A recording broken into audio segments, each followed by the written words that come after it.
Hello friends, good evening and welcome to my channel আমি with ঋতুতে তোমাদের সবাইকে স্বাগতম। তোমরা কেমন আছো বন্ধুরা? আশা করি তোমরা সবাই অনেক অনেক অনেক ভালো আছো। আর তোমাদের ভালোবাসা আমি তো অলওয়েজ গুড। বিশেষ করে আমার হেটার্সদের জন্য তো আমি সবসময় ভালো থাকি। লাভার্সদের জন্য থাকি সেটা নয়, কিন্তু হেটার্সদের জন্য যেন একটু বেশিই ভালো থাকি।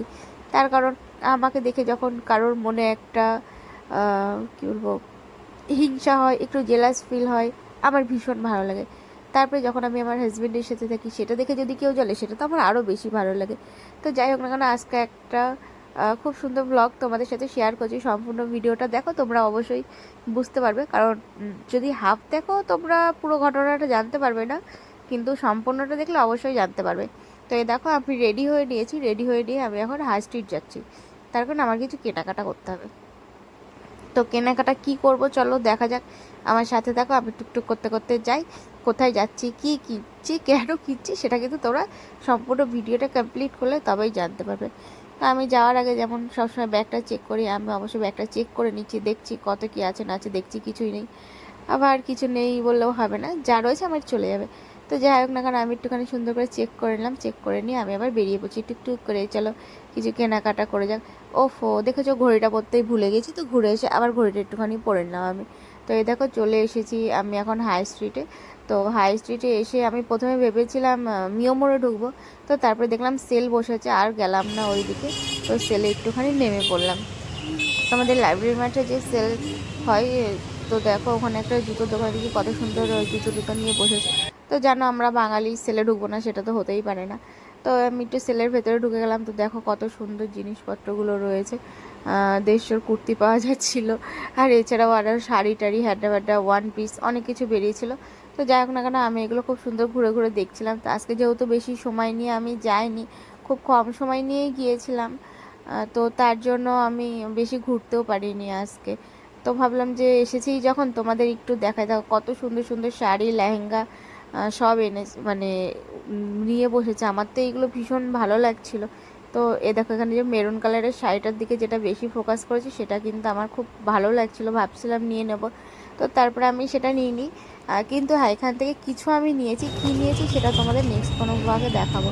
তো যাই হোক না কেন, আমি ওখান থেকে মার্কেট না করে আসিনি সেরকম নয়, আমি কিছু কিনেছি। কী কিনেছি সেটা তো বললাম যে পরের কোনো সময় কোনো ব্লগে দেখাবো। তো ওখান থেকে আমি আবার চলে এসেছি মিও মোড়ে। তো মিও মোড়ে এসেছি কেক নিতে, কারণ আজকে বিশুর বার্থডে। আজকে তো নয়, সরি, কালকে বার্থডে। কিন্তু আমার খুব ইচ্ছা ছিল যে আমি রাত 12টার সময় কেক কাটবো। তো সেই কারণে কেকটা আমি প্রথমে ভেবেছিলাম যে একটা বাটারস্কচ ফ্লেভারের এই যে দুটো কেক নেব। তো তারপর ভেবেছিলাম যে না থাক, দরকার নেই, কারণ বাটারস্কচটা গোপাল খুব একটা পছন্দ করে না। তো গোপালের যেহেতু পছন্দ হবে, আমি এই কেকটা দেখলাম, আর এটার ফ্লেভারটা ছিল খুব সুন্দর, এটা হানি ফ্লেভারের একটা কেক ছিল, তো আমি নিয়েছি। আমাকে ওই মিয়মোরের ওই ভাইটাই বললো, দিদি ভাই এটা নাও, এটা বেশ ভালো হবে। তো আমি বললাম যে ঠিক আছে তাহলে দিয়ে দাও।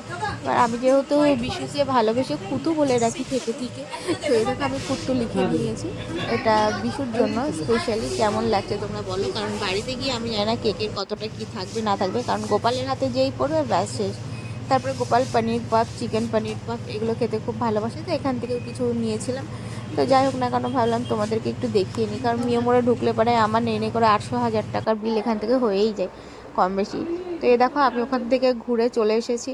এবার একটুখানি ফ্রেশ হয়ে নিচ্ছি আর ওয়েট করবো বিশু কখন বাড়িতে আসবে, তারপরে আমরা ওর বার্থডেটা সেলিব্রেট করব।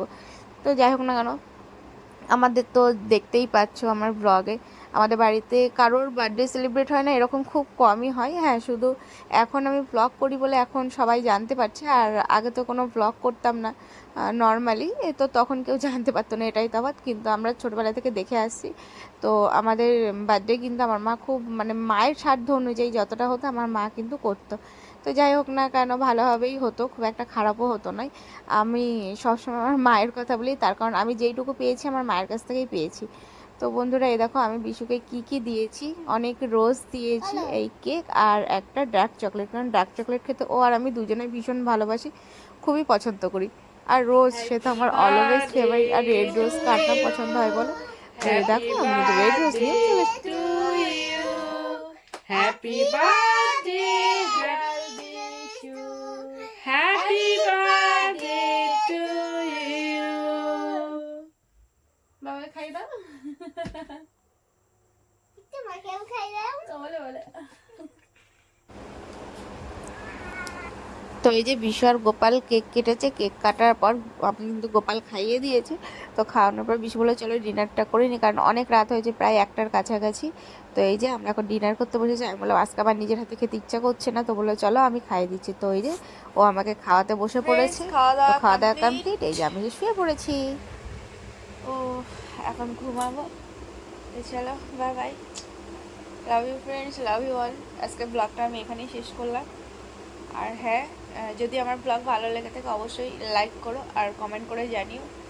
আর আমাকে যদি ভালো লেগে থাকে তাহলে নতুন যদি কেউ থেকে থাকে চ্যানেলটাকে সাবস্ক্রাইব করে নিও। আর আমার যে আর একটা চ্যানেল আছে ইউ লাভ রিতু, সেখানেও যেতে পারো, সেখানেও কিন্তু অনেক ভালো ভালো ব্লগ আমি দেবো। So friends, bye bye, tata, good night.